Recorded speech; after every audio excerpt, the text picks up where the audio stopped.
please raise your right hand. Impeachment trial of Vice President Sara Zimmerman Duterte. I state your name. I, Alan Peter Compañero Shram Cayetano, Solemnly swear solemnly swear that in all things appertaining to the trial of the impeachment of Vice President Sara Zimmerman Duterte, that in all things appertaining to the trial of the impeachment of Vice President Sara Zimmerman Duterte, now pending, I will do impartial justice according to the Constitution. I will do impartial justice according to the Constitution and laws of the Philippines. and the laws of the Philippines. So help me God. So help me God. I state your name. Solemnly swear that in all things appertaining to the trial of the impeachment of Vice President Sara Zimmerman Duterte,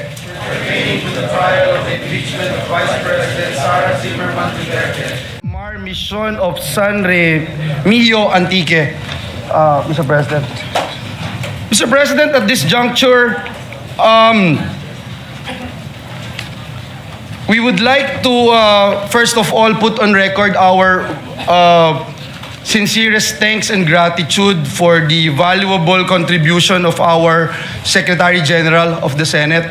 And I've seen firsthand his sacrifices and willingness to walk the extra mile just to preserve the dignity of the institution. So we just want to put that on record. at the right time, I think we should honor him with a resolution. Yes. And is he also the first to be a SecGen of both the House and the Senate? And to be fair, he actually resigned right away. I asked him to continue, and actually I'm asking him to continue in a different manner. But dear colleagues, the SecGen Mendoza did a great Yes. service to both houses. We and I'd wanted like to put on recognize- record, the name is Dong Mendoza, Yes. former congressman of the great province of Batangas. And with that, Mr. President, and following the relinquishment of the position by our former Secretary of the Senate, I move that we proceed to the election of a new Secretary of the Senate. So move, Mr. President. Yes. I consulted the minority leader, and because the SecGen will also be the clerk of court of the impeachment proceeding. So if there are no objections, we will proceed. Thank you, Mr. President. Mr. President, in accordance to Rule 2, Section 2 of the Rules of the Senate, may I respectfully nominate Jose Luis Garcia Montales as the new Secretary of the Senate. So move, Mr. President. Is there any objection? Hearing none. Thank you, Mr. President. And there being no other nominations, may I respectfully move that the period of nominations be closed. So move, Mr. President. Is there any objection? Hearing none. The motion is approved. Pursuant to the rules of the Senate, there being no other candidate for the position of Senate Secretary, the voting will be viva voce. Those voting for Attorney Montales, please say aye. The ayes have it. Congratulations, Attorney Jose Luis Montales. Those who are against, say nay. Okay. Thank you very much for the ayes have it. And Jose Luis Montales is hereby declared as proclaimed as the Secretary of the Senate, the second to have been both SecGen of the House and the Senate. Thank you, Mr. President. May I move for a minute suspension to allow our new Senate Secretary to ascend the rostrum and take his oath. So move, Mr. President. No, thank you. Thank you.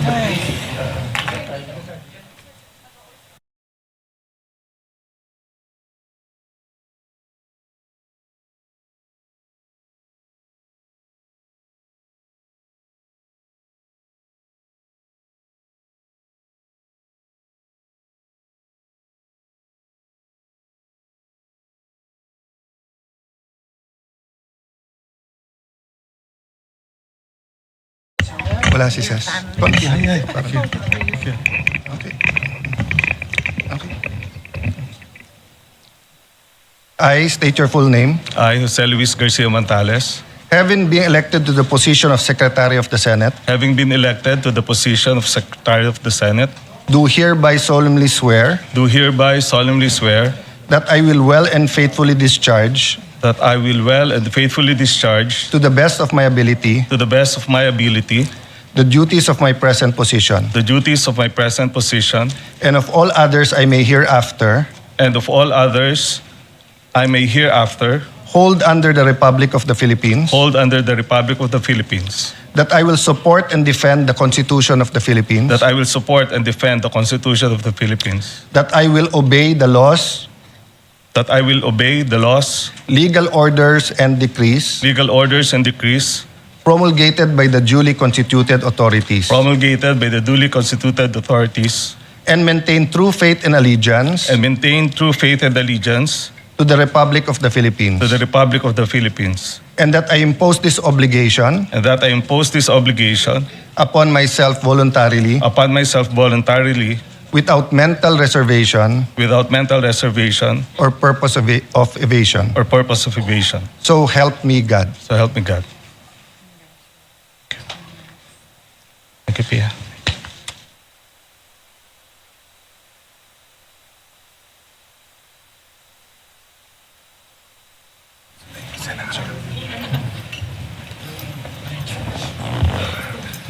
Nandiyan na yung sana.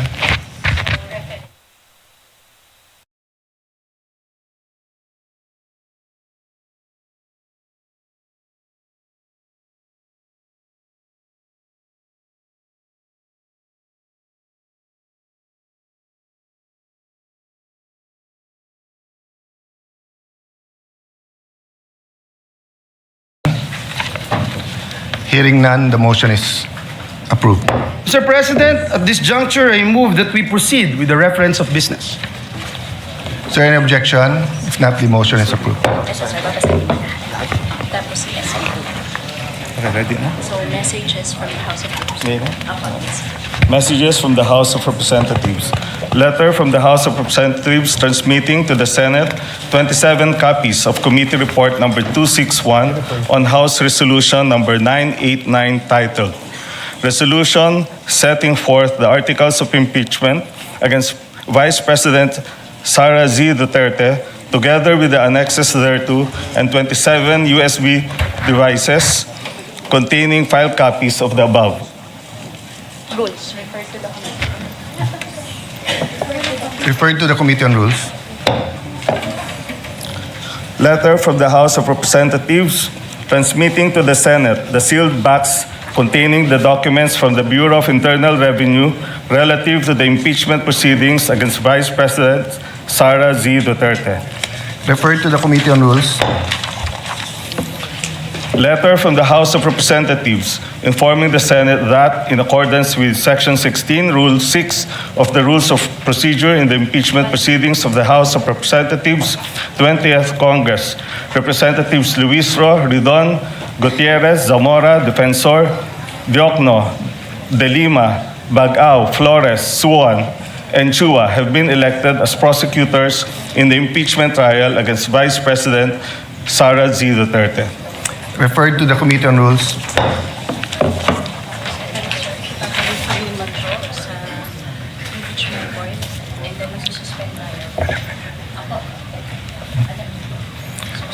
Acting Majority Leader.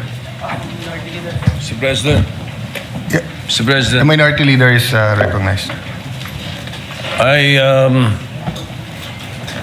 I heard, and we saw the notice, the message from the House of Representatives, and you have referred the articles of impeachment to the Committee on Rules. May we know if we have already constituted the Committee on Rules? The Committee on Rules is in the acting capacity. So in accordance with Section 19, the same members and Senator Villanueva. Actually, for your information, Minority Leader, we were in caucus and wanted to meet also the minority to start reading the committee chairmanships, but we thought it prudent to convene the court first And then when we remove our, after we convene the quorum and suspend, we can go back into session to start reading the committees. So I take it that right now the chairman of the Committee on Rules is in an acting capacity. Yes, Senator Villanueva. And the membership at this point would only be the ex officio members. And the members before the all positions were declared holdover vacant. from the Holdover, previous, yes. In accordance with Section 19. Will you refresh me with Section 19, Your Honor, Mr. President? Because Yes. And to be fair, because in that Senator case- Pangilinan has a interpretation question. That's why we referred this to the Committee on Rules. Okay. The chairman and the members of the permanent committee shall commence in the exercise of their duties upon election. They shall cease when their successors shall have been elected or designated. So since we have not yet elected or designated their successors, except for the majority leader, our interpretation that it continues. But Senator Pangilinan did bring up the seeming conflict that if it's all seats vacant, then it's Yes, vacant. But precisely. then my initial statement was that you harmonize the rules, and if you harmonize it with pragmatically with what's happening, then we should never have a complete vacant rules. But I don't think Senator Villanueva scheduled it for hearing until we have the permanent members, just to be sure. And we hope to start doing that this afternoon. we will accept that for now, Mr. Yes. President. Thank you, Minority Leader. We make a note of the manifestation. Thank you. And I will note and recognize not only your observations today, but the observation of Senator Pangilinan. And if we need to clarify later on, it'll be a good opportunity for us to look at the rules, given the 1392 present setup, unless we are overtaken by events. Yes. Okay. Majority Leader?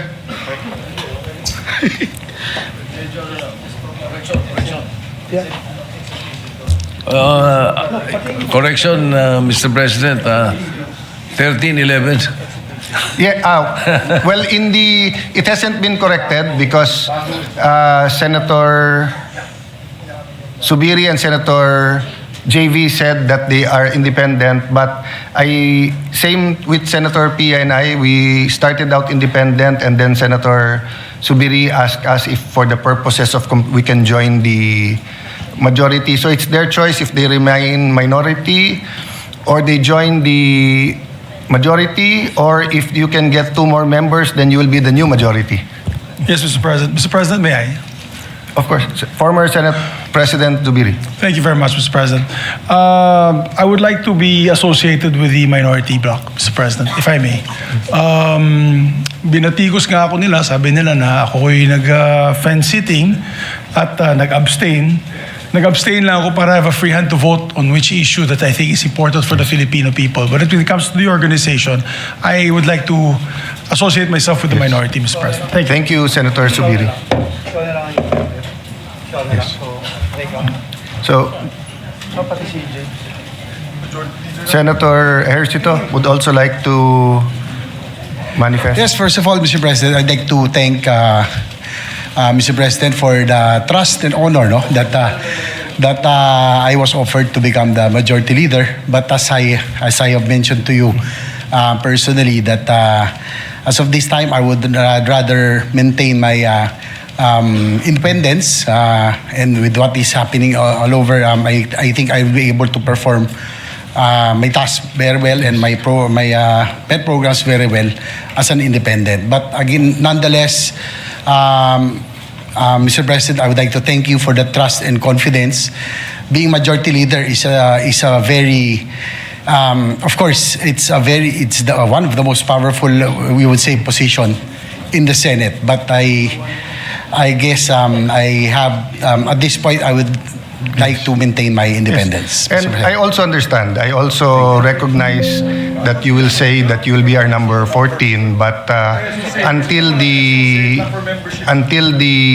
time that we vote, any member, we have to respect their decision and always ascribe continue to be good friends despite the political divisions or the nomenclature of who is in the majority or the minority. So for the purposes of today to the future, and unless a change is made, will you be an independent or will you be with the minority? Yes,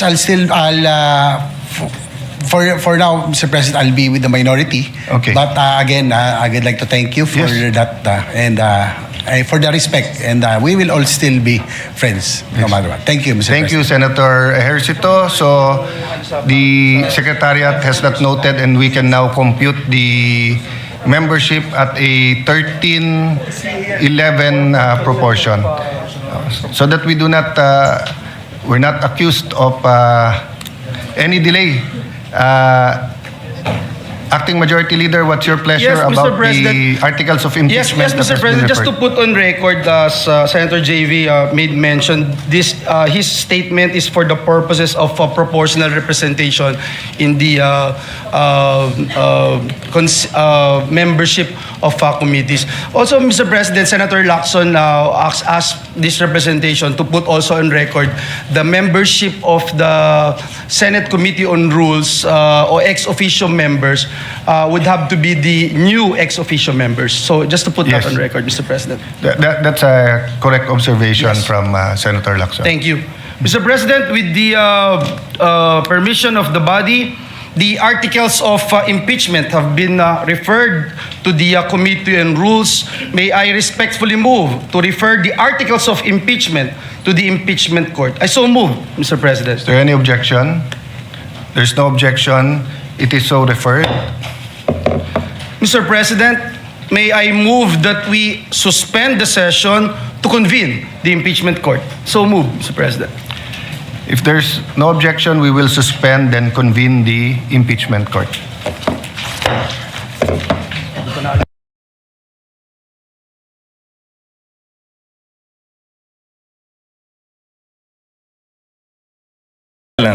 Under pain of penalty, while the Senate is sitting in trial on the articles of impeachment against Vice President Sara Zimmerman Duterte. The clerk of court will please call the roll. Roll call of members. The Honorable Senator Judges: Aquino, Cayetano Pia, De La Rosa, Ejercito, Escudero, Estrada, Gatchalian, Go, Ontiveros, Lacson, Lapid, Legarda, Marcoleta, Marcos, Padilla, Pangilinan, Soto III, Tulfo Erwin, Tulfo Rafi, Villanueva, Villar Camille, Villar Mark, Zubiri, the Senate President. With 23 senator judges present, the chair declares the presence of a quorum.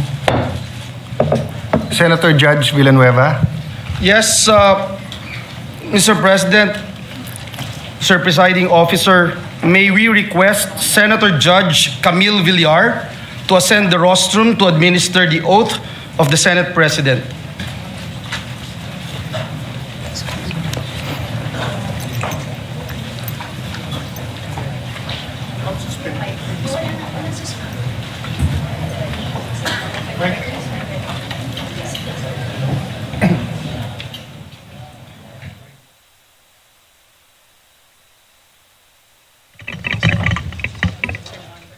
Between the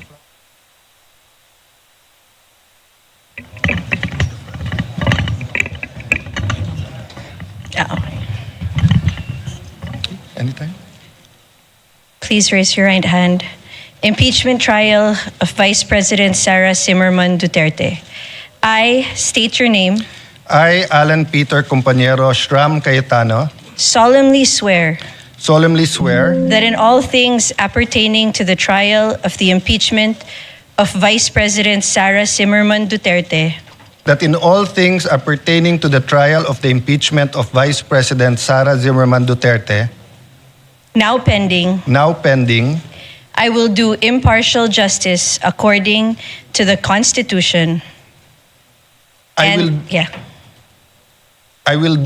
will do impartial justice according to the Constitution and laws of the Philippines. and the laws of the Philippines. So help me God. So help me God.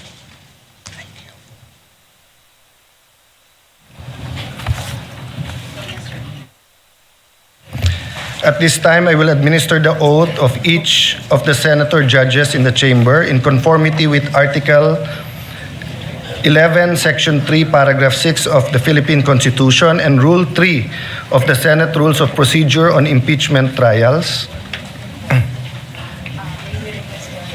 May we request everyone to rise. Same oath. No? Same oath. So, same.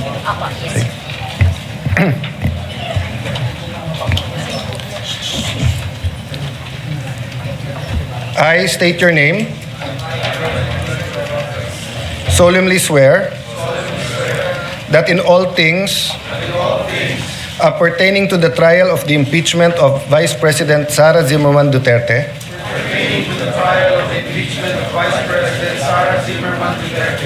now pending, I will do impartial justice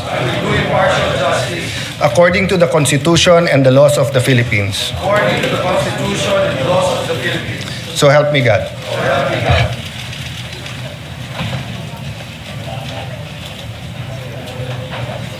Senator Judge Villanueva. Thank you, Mr. President. Last Thursday, May 14, 2026, the House of Representatives, through Secretary General Itutuloy personally delivered to the Senate the articles of impeachment against Vice President Sara Zimmerman Duterte, pursuant to Article 11, Section 3, Paragraph 3 of the Constitution and Rule 4, Section 11 of the Rules of Procedure in the impeachment proceedings of the House of Representatives. Earlier today, the articles of impeachment were referred to the Committee on Rules and consequently to the Senate sitting as an impeachment court. Mr. President, the articles of impeachment against Vice President Sara Zimmerman Duterte with its annexes are now presented to the court for proper disposition and action. The same is duly noted and made of record.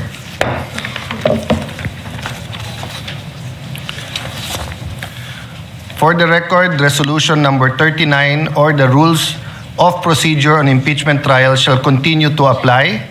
We further note that Rule 6 thereof, which provide that the provisions of the rules of the Senate and the revised rules of court shall apply suppletorily whenever applicable.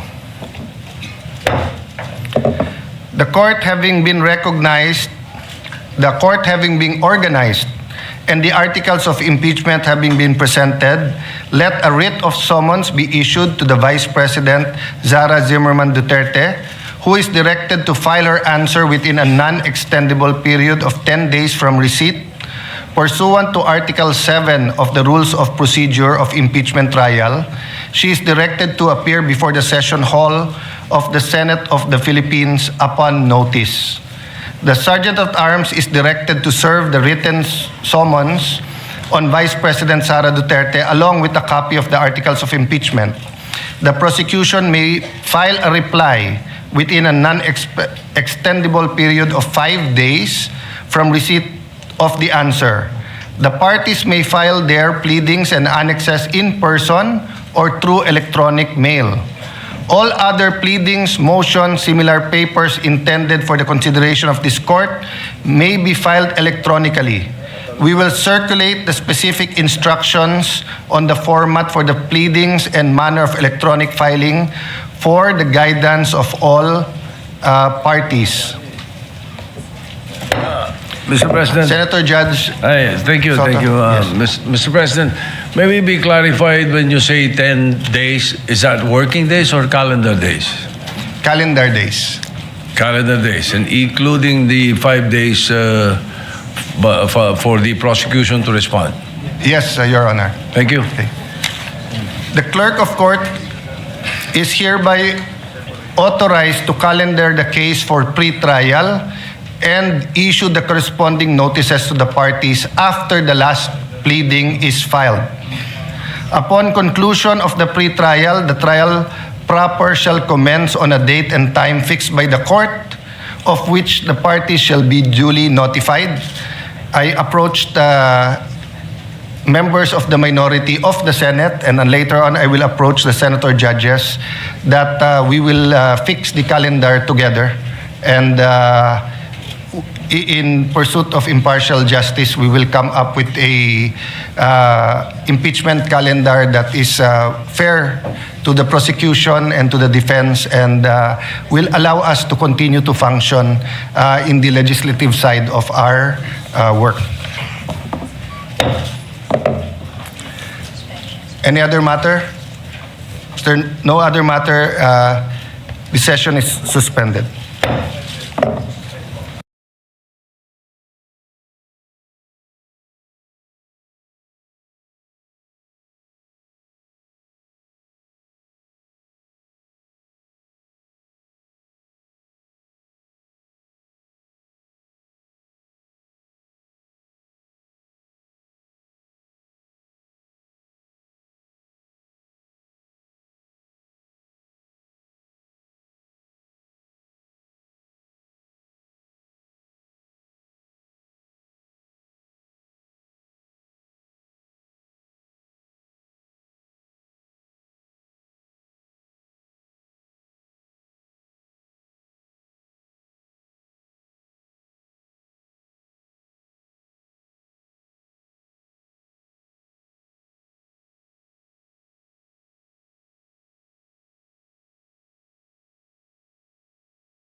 Okay.